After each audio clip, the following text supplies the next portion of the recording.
اس سے اچھا موقع اور کیا ہو سکتا ہے کہ اس ایشو کو ہم اجاگر کریں. آج آپ یہ یاد رکھیے کہ پچھلے 1-1.5 مہینے سے جو ہم نے انٹرا پارٹی پہ موبلائزیشن کی ہے، یہ پاکستان کی تاریخ میں پہلی دفعہ ہے کہ لوگوں کو انٹرا پارٹی الیکشن کے بارے میں کچھ بنیادی علم ہوا ہے کہ اس کی اہمیت کیا ہے.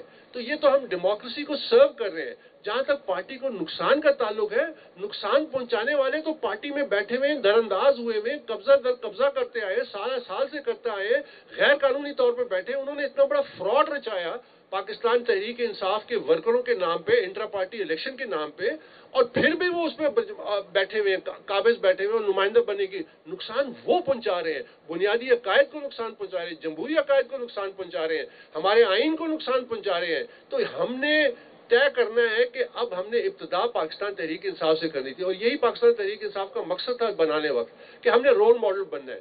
آج چونکہ الیکشن کا ماحول ہے، آپ کو میڈیا کی توجہ بھی مل رہی ہے، لوگوں کی توجہ بھی ہے. تو یہ جو میسج ہے انٹرا پارٹی الیکشنز کا، یاد رکھیے میں آن ریکارڈ ہوں، یہ میں نے کہا ہے آپ 10 الیکشن کرا لیں، آپ you will be recycling political waste, because آپ کی سیاسی جماعتیں شخصی اور خاندانی قبضوں میں ہیں. وہ آپ کو لیڈرشپ نہیں آنے دیتی، وہ صرف وہی اپنے چہتوں کو سامنے لاتی ہیں جو آپ کے مسائل کا حل نہیں ہے. الیکشن ہو جائے آپ کے سامنے، پھر اس کے بعد بھی ہم بیٹھیں گے، آپ دیکھیں گے، میں آپ سے پوچھوں گا کہ کیا ہمارے مسائل حل ہوئے، کیا پاکستان کا کعبہ قبلہ ٹھیک ہوا، کیا ہماری معیشت بہتری کی طرف چل پڑی، کیا امن و امان کی صورتحال بہتر ہوئی. تو کیا وجہ ہے کہ دنیا ہم سے آگے نکل گئی اور ہم وہیں پہ گھوم رہے ہیں؟ وجہ اس کی ہے کہ ہماری جمہوریت کی بنیاد کمزور ہے، اس پہ ایک جمہوری عمارت بن ہی نہیں سکتی.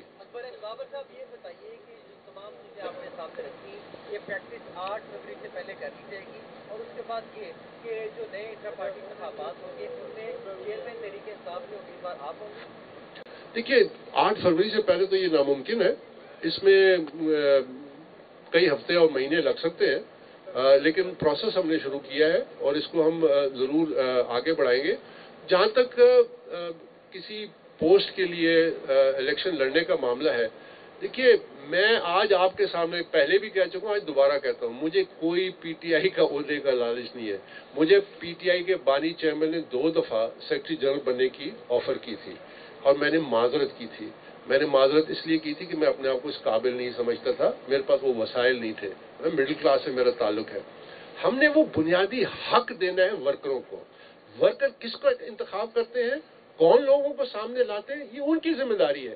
ہم نے ایک شفاف پروسیس بنانا ہے جس کے ذریعے کاغذات نامزدگی ہو، ووٹر لسٹ ہو، اس کی ویریفیکیشن ہو، بیلٹ باکس ہو، اور وہ تمام دنیا کے سامنے. آپ جس طرح ہمارے وکلا کے بھی تو الیکشنز ہوتے ہیں نا، ہر سال ایک الیکشن ہوتے ہیں، وکلا کی تنظیمیں الیکٹ ہوتی ہیں. تو کیا سیاسی جماعتیں یہ کام کیوں نہیں کر سکتی؟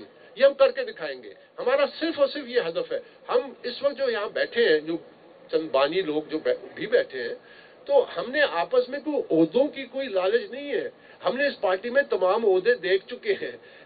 ہمارے سامنے عہدوں کی کوئی اہمیت نہیں، لیکن ہمارا دل دکھتا ہے کہ جس جماعت کی ہم نے بنیادیں رکھی، خون پسینے سے اس کو تعمیر کیا، پبلک میں اس کی ووٹ بینک بنا، اس کو اس طرح لوٹا گیا اپنے مفاد کے لیے.